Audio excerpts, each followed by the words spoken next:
gentlemen. Sid Baker says, you know that. Okay. Nice talking to you. Thank you. Ladies and gentlemen,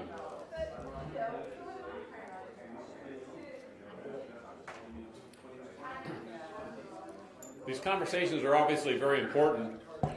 Yes, they are. But we have all evening at dinner to talk about these things. So if we can get back to our seats, we can proceed on. We're going to toxify you or something if you don't.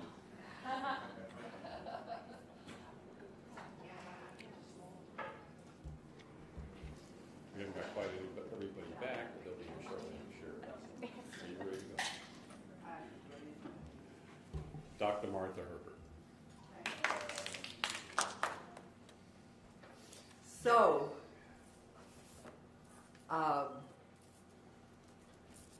when I first was thinking about what I was going to say here, I thought that I would give you the scientific rationale for why we should be doing preconception. But in the discussions that Skip and David and I had, is David here? Ah, an empty chair. Yeah. I went into a complete OCD jag about what we needed to do if we were going to design a study. So what I wound up doing is having more slides than I would have hoped, and I'm going to blow through really fast the rationale part, which I also covered last night, but I'd just like to show you some visual images. Because I can go ahead and tell you, you've already had some of this in epigenetics and so forth, but what I really want to focus on is a proposed study design. I'm not saying this is the study design, but I want to get your heads wrapped around what a study design looks like. And then we can mess with all the variables, and we also have a spreadsheet with numbers on it, which I thought it would be good if we, get a skeleton and then drill down. So let me just quickly go through this emerging understanding of epigenetics, and I want to also introduce the term of genomic instability. That's creepy, very important. And these arguments support the importance and likely efficacy of a preconception to infancy approach. Now, I've been going around for the last number of years. I put together a talk based on rhetorically picking apart the underlying assumption that autism is a developmental disorder. And I'm not going to give you that talk here, but I just want to run through what these assumptions are. The idea, and these are all assumptions which would lead people to believe that preconception and prevention aren't possible. So I think it's important to say what these are, and you will recognize them.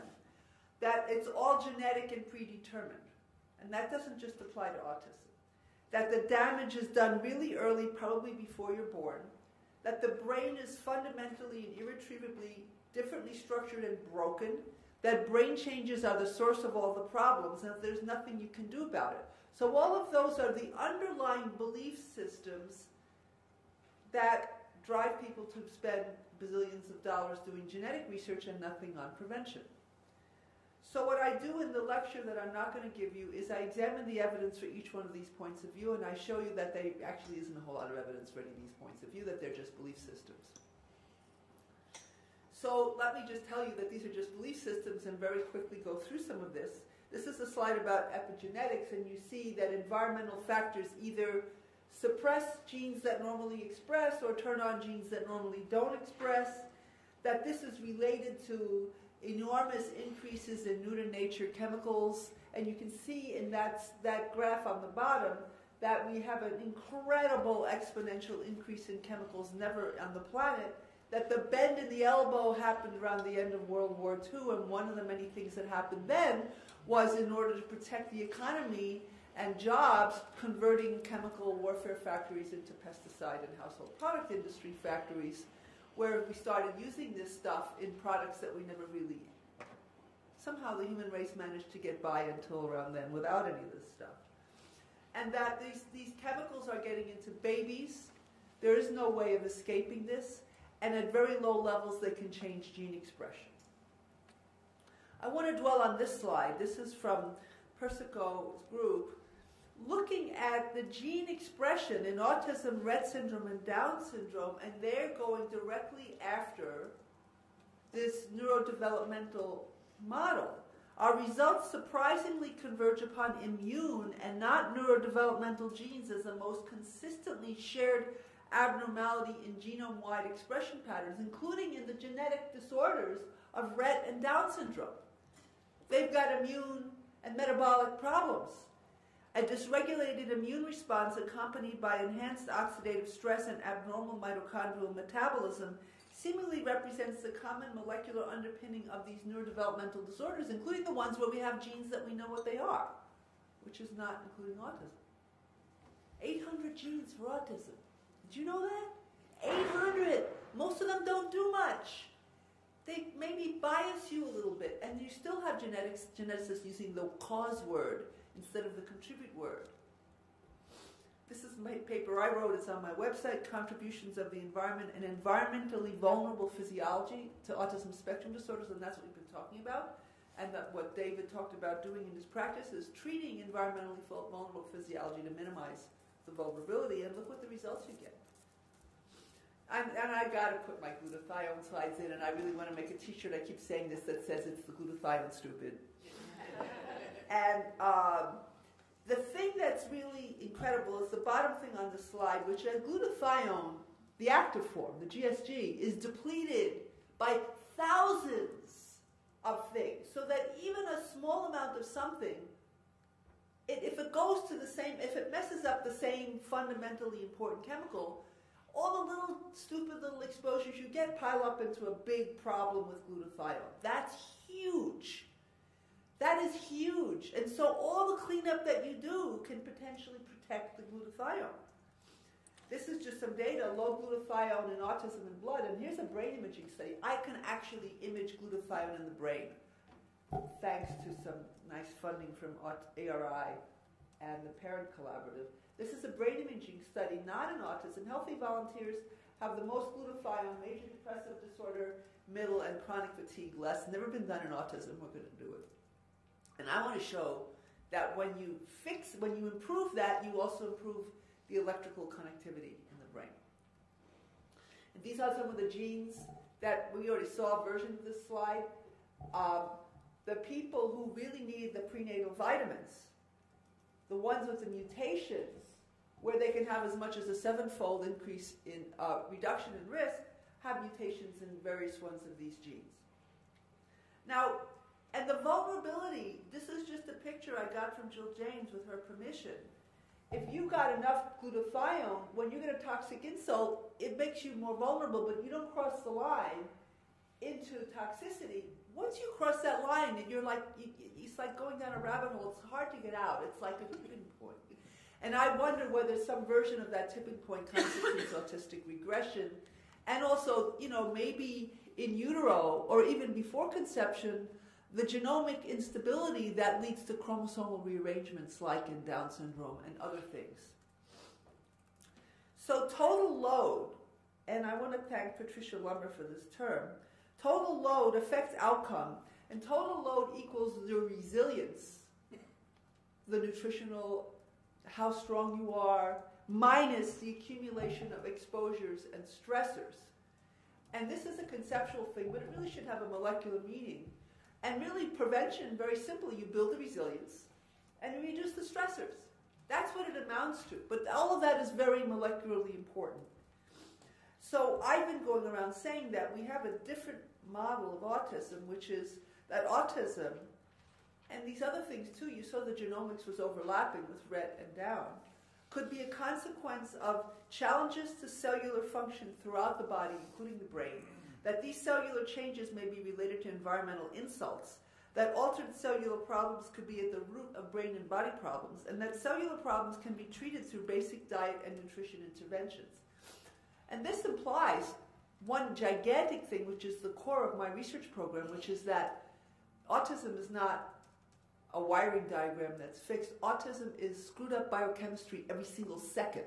Every single microsecond, the chemistry is creating signals that create autistic behavior. And if you change that chemistry, you can potentially change so that autism it's a subroutine. It's not a fixed thing. And this is my research program, Treatment Research and Neuroscience Evaluation of Neurodevelopmental Disorders. We had a contest, and I think I've told some of you that we had a runner-up, which was Martha, which means Martha's awesome research team hauls ass.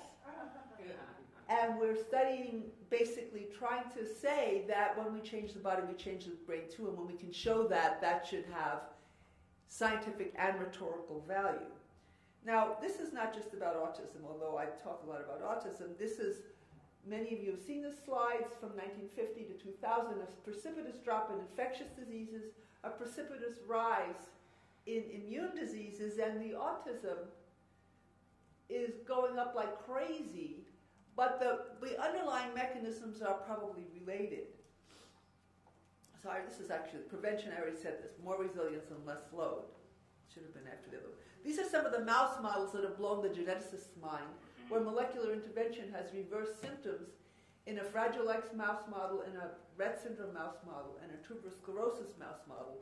And this is what I talked about last night, the wild-type microglia arrest pathology in a mouse model of Rett syndrome, and how you're creating improvement even without direct change to neurons. And this supports the really common sense approach to improving, reducing the load and improving the support for the systems that keep things clean and take out the trash. Air pollution and brain inflammation. I put this in because the brain inflammation seems to be a final common pathway that you get to through all kinds of different toxins. And that air pollution and brain inflammation looks very much like what the brain inflammation and air pollution looks very much like in autism. And it suggests widespread non-genetic contributors and practical public health solutions. Now, this is a great picture from Inflammation and Its Discontents, a paper on depression. And you see inflammation in the bloodstream leaking into the brain, exciting the microglial cells, setting up all kinds of pro-inflammatory and excitatory chemistry. The astrocyte swells up. The end feet squish the blood vessels, making it harder for the blood to flow through. The astrocyte is not able to clean up the glutathione in the synapse, so you have a lot more excitation. So you've got excitatory chemicals created by activated glial cells. Normal housekeeping functions of the glial cells are neglected. Chronic inflammation, when this doesn't resolve, causes damage. This promotes excitotoxicity.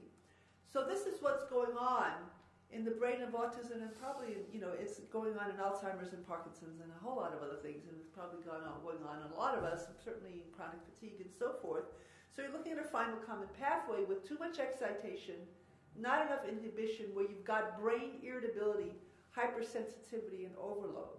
But I want to talk about what does that mean in the brain. If you have brain excitation and your brain tissue is healthy, that brain excitation is because you saw something in the world that was really interesting, and you're having nerve signals that are processing information related to the world. If you have excitation from internally generated inflammation and oxidative stress and mitochondrial compromise, that's not about the world. That's about internally generated noise. That noise interferes with the informational complexity and organization of the brain, and it does it every single minute, not just because you got born with it. So you have a reduced signal-to-noise ratio, which is critical in engineering. The more signal you have, the more you perceive the signal, the less noise. What gets noise, I didn't put in my bandwidth slides. Like when you have 5 bars on your phone, you can hear the person talking to you, and when you got 2 bars, you got the noise, and that's what you hear. This, I just had to show this to you. This is what I was talking about last night. These are the glial cells. I was talking, whoa, where'd you go? Here, on the left. They've chowed down the lipofuscin and the spheroid. The cell is going to the blood vessel, and look at it, dumping the garbage into the blood vessel. Isn't that cool? Cleaning up a brain that's already messed up. What a concept. I mean, look at it. You could just see the picture right there. So, but I think this project is about not letting the garbage pile up in the first place. Now, epigenetic biases the deck, but it doesn't seal the game. That's very important. So I have a mild terminological quibble with David. When you said doing these prenatal vitamins when a child is born is too late. It's not too late for that child. It's too late for the optimal impact, but that child still needs that intervention at birth. And it still makes a difference. And it still makes a difference what that child eats and whether there's allergens and how many antibiotics they get. All that stuff still matters. It just isn't as optimal. So the outcome won't be as dramatic and you won't prevent as much. But I think when we say preconception to infancy, opportunities for prevention are still great in infancy. Gene-environment interactions are still very formative in infancy. There's still vulnerability to brain inflammation that can be shaped. You can trigger the vulnerability in preconception and in pregnancy, but what happens to that vulnerability still depends a lot on postnatal events. And millions of mothers will not have the privilege of preventive preconception care, and those babies need our help too. So infancy, and wellness, and prevention care and preconception, they all have the same basis, so it's not like you have to invent a whole different program. So components of research. Now I'm moving toward the research design thing. You want to test hypotheses, so we have a hypothesis that we can prevent autism. Or a whole bunch of other things too. You want to learn things you didn't know were there. Like before Pardo published his paper on brain inflammation, a lot of us were thinking, wow, microglial cells. Turns out it was the astroglial cells that were in the white matter that were involved, and we would never have known that. That's discovery. That's finding something you wouldn't know. Problem solving. We have a problem, we go after what a solution could be. But I want to emphasize that there's also rhetoric. You want to make a point. I had a woman come up to me who's an osteopath, and I was giving a lecture for my program. I gave a series of lectures for my Transcend. I still do it sometimes. And she comes up to me and she says, I read your paper, Autism, a Brain Disorder, or a Disorder that Affects the Brain. Well, duh. She says, and then she says, I realize that it's well duh for me because I'm a cranial osteopath, but it's not well duh for your colleagues here at Mass General. So there are times when what you're documenting is stuff that we already know clinically, but it's not obvious at all to people who've been trained differently, and we really need outstanding data. So I want to submit to you that we have to take rhetoric into account in planning the study and not just the usual scientific considerations. We have to have a project designed with messaging as well as hypothesis testing in mind, and we need to anticipate and pick off all of the mental and policy escape routes people will use to avoid facing and dealing with the problems. And that's got to be part of the design of this project, which you don't have to do that at an NIH grant. So some of the obstacles to mobilizing for solution are beliefs that poor outcomes are genetic or a normal part of the curve. And this is interfering with people's ability to take increasing prevalence rates seriously. And David's clinical data includes two contradictions: that the prediction rate of autism recurrence does not hold in his prevention-oriented practice, and his low number of sick kids contradicts the tendency to treat frequent childhood illnesses as normal. I mean, we have such a corrupted concept of normal. Why is it normal to be sick all winter? That's ridiculous. Healthcare system oriented to treating disease rather than maintaining health is an obstacle. This is an obstacle. Have you seen this book? Doubt is their product. David Michaels previously wrote an article called Manufacturing Uncertainty. All of these industry front groups fund research that comes up with these ridiculous results that just cloud the discussion. So this is another thing which we should anticipate because it's going to happen. There's going to be people doing crappy, poorly designed preconception studies. Therefore, this study, whatever we do in a study form, cannot be crappy and poorly designed because it's going to have company if it is. So here's an example of things you have to pick off in the transforming autism from genetic, brain, inevitable, hopeless to whole system, chronic, treatable, preventable. And the font is small, sorry. We have to show that it's not just genetic but toxic, and Skip, you just showed data showing toxic. Not lifelong but treatable, so we have to get rigorous documentation of treatment successes, which we still don't freaking have.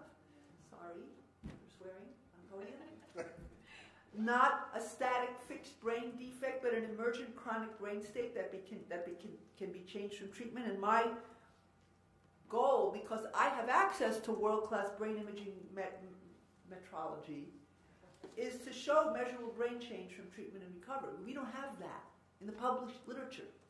Crazy. Not inevitable.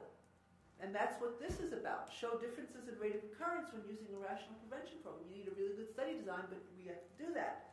Preventable through treatment or pathophysiology, which is the rational prevention program, and addressable through practical public health measures. Demonstrate the low cost of rational physiological and efficacy of rational physiological oriented prevention. So those are the things we have to do.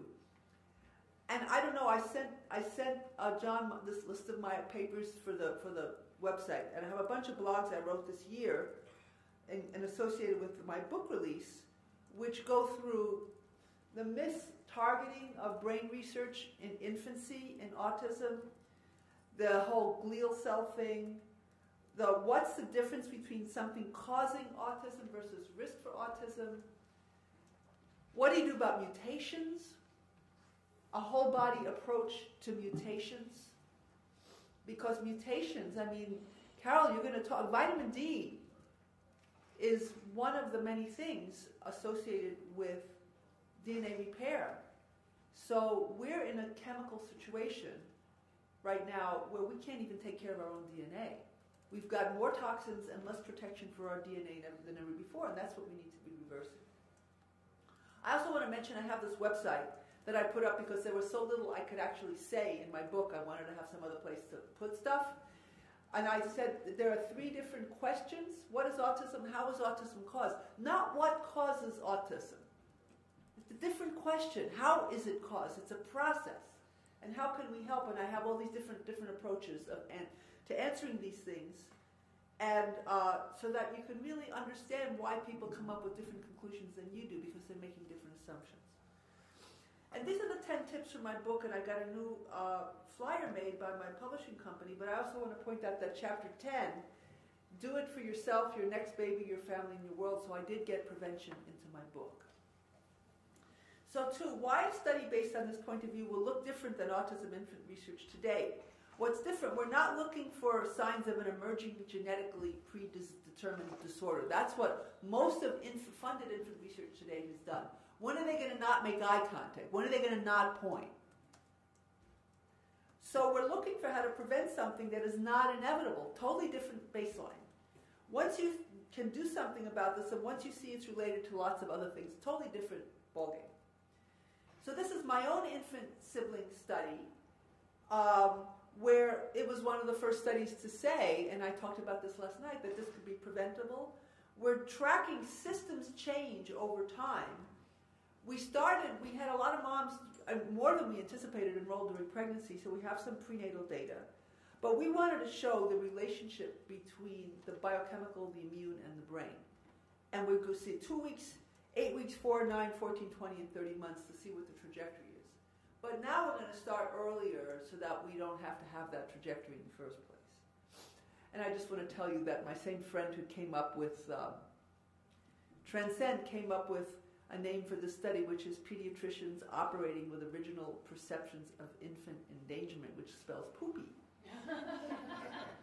So we need an acronym for what we're doing. Where did this thing go? Oh, and we predicted that hyperactivation will develop across brain and body systems in kids who develop autism. And all these things are things that can be reversed or prevented through nutritional diet and reducing toxins. This is one of our babies getting an EEG, and that's lots of leads that we use to measure the brain. And one of the things we wanted to test in this study was, if you look at what the geneticists would say, they would say, well, autism is already there at birth and you just can't see it yet. So it's just a static thing, which is why the Simons Foundation genetically oriented study reviewers said, why would you want to measure more than once? Which is nuts. Things develop even if they're predetermined. Or is it a gradual incremental thing? Or is it a stepwise thing with things that you get hit with, which drop you into more problems? And this was, this is a slide I made a while ago. Early correction or avoidance of abnormalities can be prevented. So proposed study design, and here's the heart of the matter, and sorry it took so long to get here, but I want to propose that we are really looking at 2 components of data collection, an intensive deep one a multi-site study with intensive documentation of treatment interventions, and intensive serial rigorous laboratory measures, and extensive-wide an educational campaign accompanied by a database to collect information about preconception through interviews from large numbers of people. So a little bit more deep would be gene expression, environment, nutrition, toxic infections, metabolic immune stress measures, brain measures. Wide would be baselines, and something that Elizabeth's going to talk about, wearable electrophysiology is exploding onto the scene with the quantified self movement. We can collect cooler data that could never have been possible. And computer net linking. So here are objectives. In a study you have aims, but before you have aims you have objectives, and they're at the level of general principles.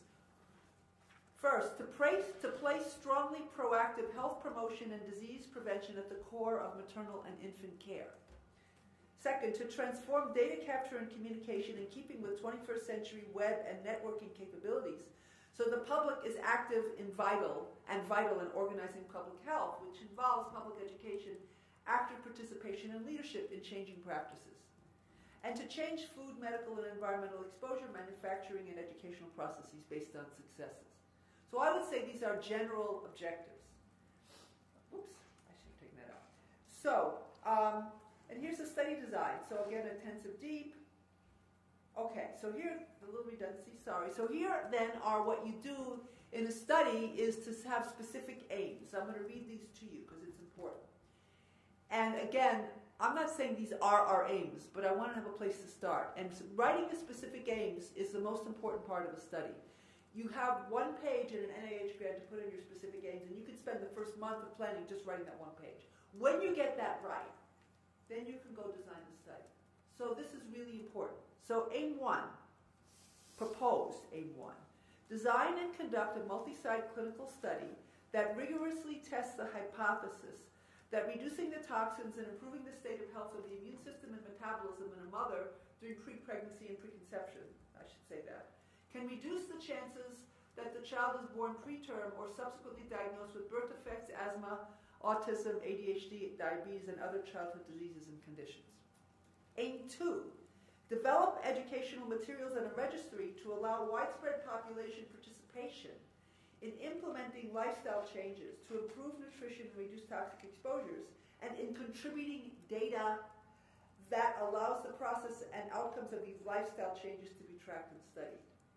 Aim 3, based upon data generated by these research and educational efforts, develop policy initiatives to transform practices in medicine, healthcare, regulatory systems, and manufacturing practices so our society and people on the ground concertedly and proactively promote the best health outcomes in our future population. And aim 4, using the platform we develop, pursue ongoing research to strengthen health-promoting approaches and maintain vigilance about threats to human and environmental health. We have to be our own cops because some of the cops are bought and paid for, and we just have to be really aggressive about it. Pitfalls to avoid. I was wondering, I had this in later, but I thought I'd put this in the beginning. Poor planning. What a disaster. Planning needs to be done in rigorous detail. Sloppy data collection. Standard operating procedures, SOPs, that's a term that you use, need to be meticulously, obsessively designed and tested prior to commencing data collection. Number 3, poor choices of data points.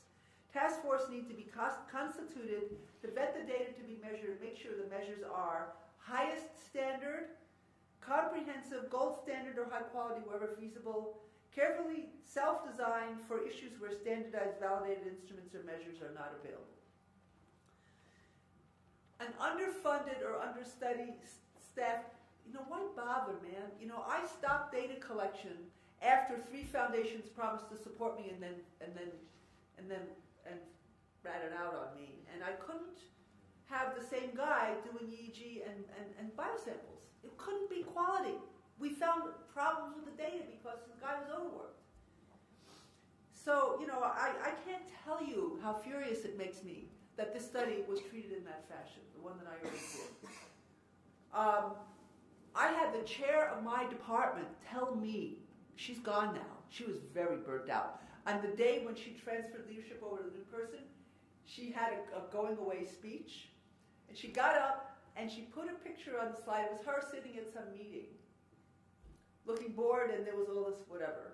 And then she pushes a button, and this rocket comes in and blows her up. And everybody, like, oh, you thought that was funny. She pushes a button, blows herself up again, and then she sits down. That was my chair. Now we have another chair who isn't so burned out. In her defense, her husband died in the middle of her term. And overnight at 51, he just dropped dead. So she was never the same after that. But she told me, we do not want your infant study because it does not generate money. We want studies that generate data and money within 1 year. That's the fiscal state of my hospital right now. A state of desperation around money. And you can't generate this data that fast. But this data, this kind of data, very, very important. So you need money for funding and staffing. Poor coordination. You need highly skilled research coordination, otherwise it's going to get out of control. And poor plan for data analysis. Statistical and other data analysis issues need to be anticipated carefully before data collection begins. That doesn't mean new stuff doesn't come up, but you don't want to go in there clueless. So study subjects. Here are some questions. What metrics will we use to determine that prevention works? We've got to figure that out. We can talk about that here. Figure out what types of comparisons are necessary to make this determination. So one of them would be comparison of a practice like David's with population rates of recurrence and illness. Nutritional, metabolic, and immune and toxic status of high-risk moms in comparison with who? Low-risk moms? Comparison of different practices, comparative effectiveness research. And determine how we'll track young infants so we can make the early contributions to early importance of high risk. So these are all things we have to pick and figure out. We have a lot of clues, but we have to nail it. Propose study subjects to discuss. How about, and again, we have to nail this. Do already have a child with chronic medical or neurodevelopmental illness and one other child, but naive to biomed or wellness oriented, so not TACA moms, and maybe TACA moms who are already experienced with whole body treatment and prevention for their child. We need to get daddy data too. Daddy data is important. Infants who mothers did prevention work versus, I'm not saying this is the answer. I'm just saying these are questions. What kind of practices to include? Should we have practitioners all doing exactly what David does? Should we have practitioners doing biomed-based prevention in somewhat different ways? What about comparing to conventional practices?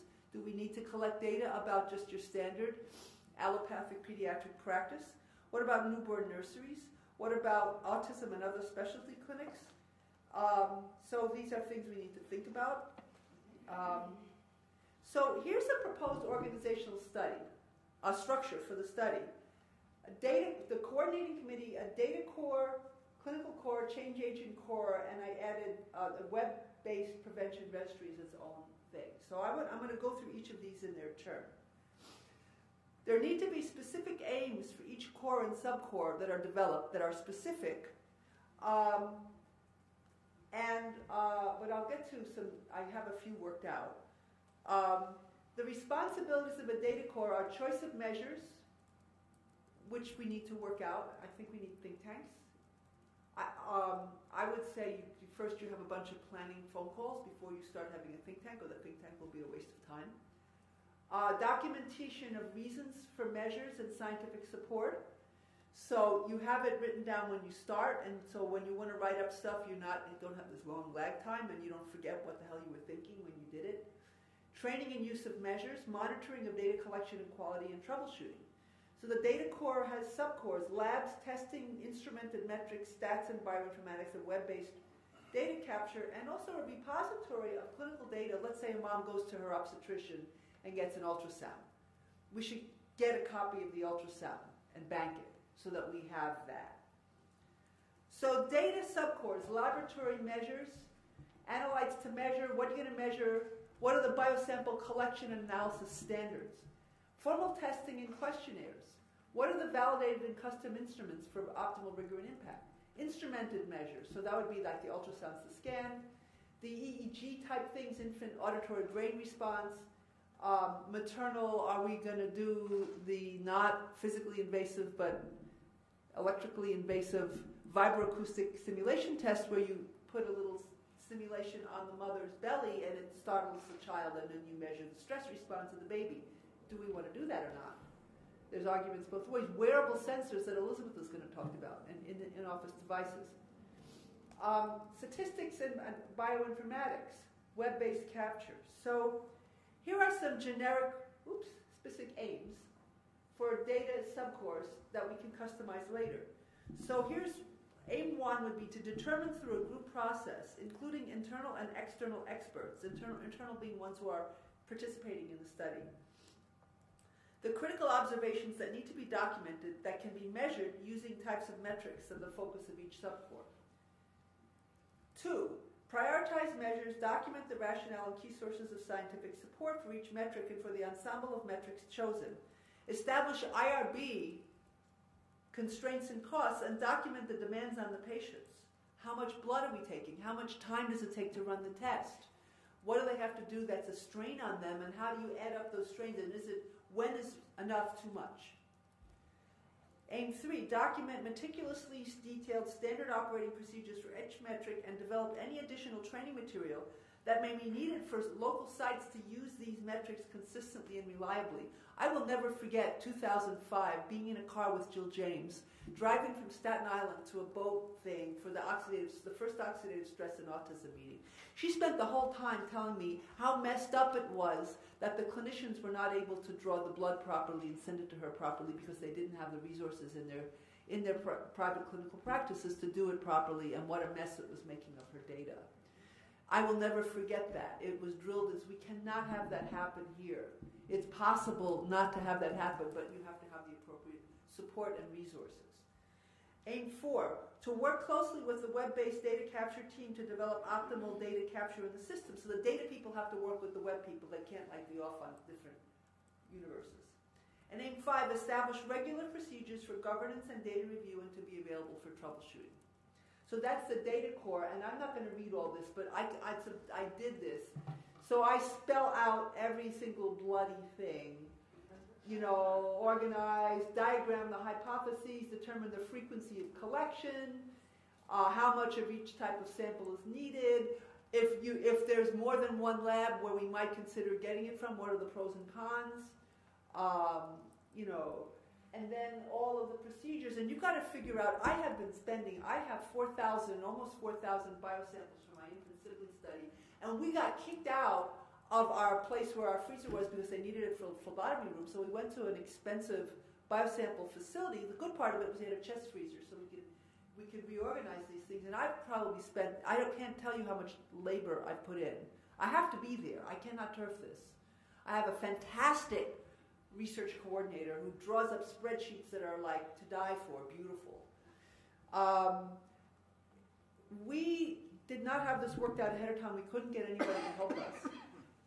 To go into this, you have to have your labels figured out, the boxes figured out, everything figured out ahead of time. So there is no confusion about what you're doing with these samples. These samples are sacred. They come from the bodies of people who need help. They have to be treated as sacred, and that involves absolute precision, even before you start analyzing them. So formal testing and questionnaires, again, so I have a prospective study of people, clinical biomed practice, and I had a list of tests, and my team wasn't responding. So finally I had a call, and I'm like, so what do you observe? And just don't forget the tests. I know about the tests. That's not your job. All kinds of things that people observe. My favorite one was 3 people said that as kids start recovering from autism, they start to be able to go out in the sun and get a tan. Who the hell would think of that?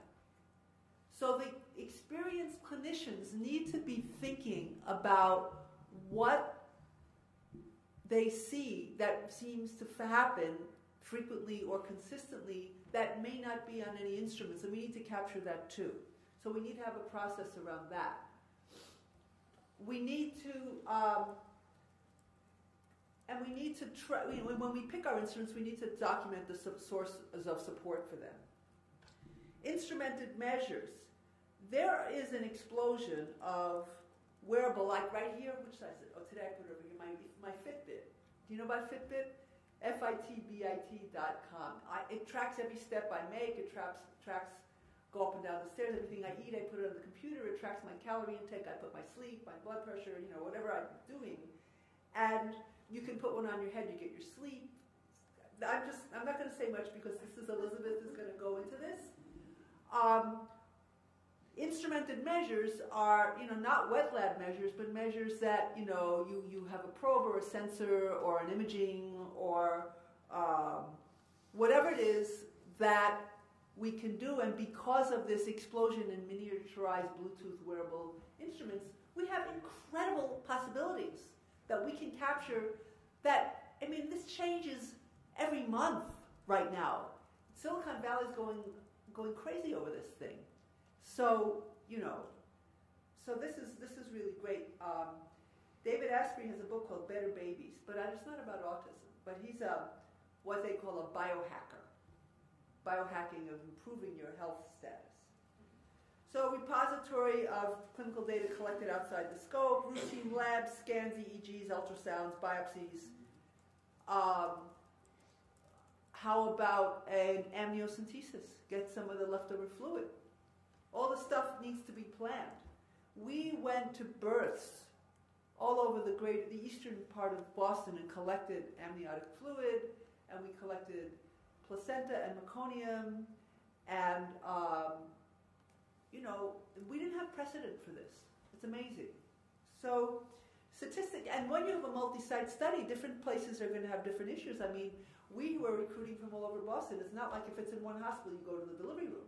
But if you have people being born in different places, that was a whole different order of levels of organization. Statistical considerations, systems. David said that people want randomized placebo-controlled trials. I am going to a course at Harvard Medical School October 14th to 16th called Network Medicine, and the co-organizer with Joe Loscalzo, who's written with Barabashi, who's the Small World Network 6 Degrees of Separation guy, says the randomized clinical trial is dead. It's broken. It doesn't tell us what we need to know. Systems biology is kicking it out the window. We need to think differently about tests. So we need that kind of thinking. For my own participation in this study, honestly, I've already told you what I think about man's greatest hospital and its ability to carry out the study, but we do have fantastic data core abilities, provided you don't have to capture the data there, and nobody there is practicing like David is anyway. So, and I don't know what we can do about that. So that's something we have to talk about, not here. And I said data analysis plan determined. That's the basic plan. You're going to be innovative, but you've got to have a basic plan.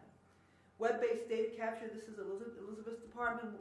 Either serve both intensive and population study or coordinate between those arms. We have to design the content for the web interface and detailed interaction with data content. We have to interface with educational materials so that the interfaces are maximally coordinated with teaching materials. So that's the data core. Now this is the clinical intervention core. Ooh. That should say clinical intervention, not data. Sorry. Treatment, monitoring, and coordination. And the responsibilities include optimizing the medical protocol, determining best clinical assessments, and work with data core to develop standard information collection forms, administer the interventions, assess responses, and document clinical activities and observations. Again, I may be forgetting things here, but I think this is a start. So, again, this kind of is redundant, so let me go to the next thing. So we have to identify, I propose we identify a group of experts, including but not limited to clinicians participating in the study, also clinicians, other ones with appropriate expertise, along with ad hoc participation of some members of the data core to discuss assessment and treatment. Optimization of assessment. We need to make decisions about data to capture in the domains of history, signs and symptoms, physical exam, other clinical observations of risk of improvement, laboratory assessments, tests, and other tests. These need to be decided, because if you're going to capture it, you have to know what it is you're trying to capture. You can always have these fill-in-the-blank things, but that's really after a whole set of things where it's not fill-in-the-blank, because you can't quantify fill-in-the-blank. Optimization of protocol. Clinical committee to review and optimize David's treatment protocol through process to be discussed, including participating plus additional ones. Discussion of the rationale should be taped and transcribed and documented by a scribe or turned into a document for editing by a medical writer or some process that puts this whole thing into writing. Treatment. Eligibility and exclusion criteria. Who to recruit, with what risk factors, what commitments and expectations, what exclusions. Are we excluding people with genetic syndromes? What are our criteria in preconception and other stages that we may or may not include? Reimbursement versus research funding. How much of this can get covered by insurance and how much of it we have to raise money for? We have to generate diagnostic codes and other information to maximize insurance reimbursement for those who have insurance. Develop policies that minimize discrimination based on means and income. And consider what is needed for mainstreaming some of the research measures, which I don't think we can necessarily do all at one shot. Building codes, personnel, ancillary sources of income, plenty to discuss in developing and optimizing a practice plan for generalizing a prevention protocol. I know David is all over this, but we have to, get big on that. And coordination across sites. We have multiple sites. We have to have multiple sites. What must remain standard and what can vary between sites? We have to have centralized data review at very regular intervals. We have to have regularly scheduled high-tech communication amongst clinicians at each site. We have to decide whether we want to discuss cases. Do we want a journal club in the whole team to discuss new science? We can have a virtual journal club to talk about new developments. Third core, change agent core. So change agent, responsibility, make the data and program that we're doing comprehensible and compelling to the public. Develop educational resources and publication. Impact policy in law, medicine, education, environment, industrial policy, and more. Change the paradigm in a big way. And fuel a social movement. So the components would be, as I propose them, they're obviously modifiable: educational materials, data interpretation, publication, media messaging and strategy, policy initiatives, and social movement. And the tasks include, I just said that. So how do you make data and program comprehensible? You have to have communication from the get-go of the change agent core with the data core and the clinical core. They can't be sitting off reading Wall Street Journal and not being part of the study. Understanding what's going on and starting to craft messaging that can then be reviewed with the clinicians and scientists for accuracy and appropriateness. This be an ongoing dialogue. Develop educational resources and publications, an iterative process whereby those developing these resources learn about the study's science and clinical information and design process of educational materials, including, which then you work it through, and then we pilot test beta versions of educational materials. Scientific and educational interpretation of data. So the data core people need to do the scientific interpretation for scientific papers, but then there's more to it than that. And I can tell you, it's not just any PR person that can do this. Absolutely not. Totally, totally not. And I can tell you, my PR guy for my book was kind of impaired in this regard. First, autism's not controversial. And then, just not getting it that you need to kind of discuss. Media messaging and strategy, again, interaction. We need intimate interaction between science, clinical policy, messaging, and social movement arms. Policy initiatives in all these domains, medicine, food, I've already said all that. Oops. Social movement for personal and environmental health promotion. That could be a whole different discussion. Finally, web-based registry, which I'm not going to spell out a whole lot because there'll be more on this. Web-based registry, educational materials, ability to upload labs and tests and metrics. Instrumented metrics, social networking, data capture, tool of change agent core, and it would be a tool of the change agent core and especially of social movement.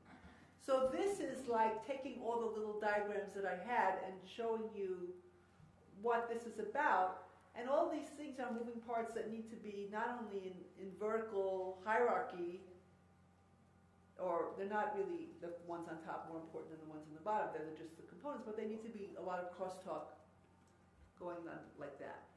And this infrastructure lays the foundation for further research because it can expand to promote treatment studies at other ages and prevention throughout the lifespan. So timing. Phases. This doesn't all pop out, done. There's a gestation. Study, project, and design is the first phase. Phase 2 is building the infrastructure, the standard operating procedure, the forms, the registry, the plans for the labeling of the samples, all that stuff. Then you start, implement the study, and as you generate data, you start with the data analysis, publication, and policy work.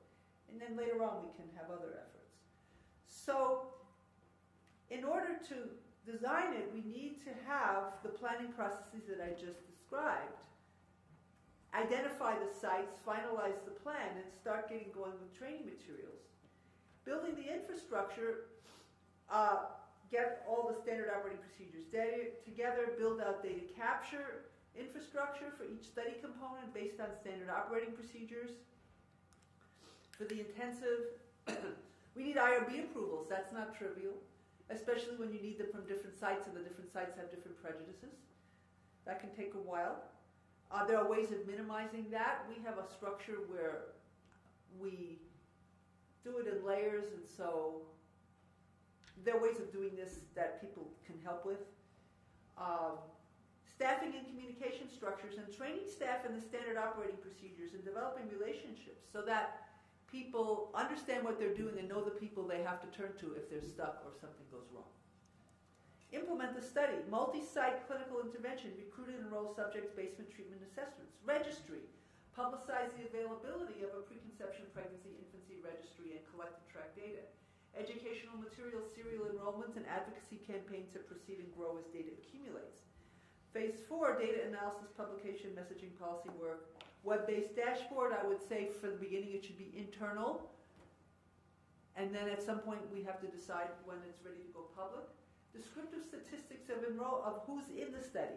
Initial data regarding medical history, body burden, stress levels, epigenetics, electrophysiology. Ethical and strategic issues regarding when to publish what. Will publishing things too early bias the study? Legislative initiative, medical standards of care, educational initiative. Phase 5, proliferation. So this is a timeline. So I don't know how long this is going to take, but I think that I put 9 months for study design, beginnings of building the infrastructure. That can start early, but it won't be done. Implementing the study is the bulk of it, but it's not trivial to get all this stuff done, and it needs to be done in a concerted, dedicated fashion. The planning phase needs to be very concerted. It should be as short as possible because we need to move, but it shouldn't be any shorter than is necessary to do it properly. And that's a resource-driven issue. The difference this project can make, huge and with great leverage. So why it's critical that we do this right. How many of you know what CDO means? Some of you know. You guys in my team know because I told you. Obsessive compulsive disorder with the letters alphabetized the way they should be. So that's what we need to do to make this done right. And we need money. Cutting corners can critically compromise data. So now I'm going to... What the hell happened? Okay, so I'm missing a header, but I'm just summing up. Why is this important?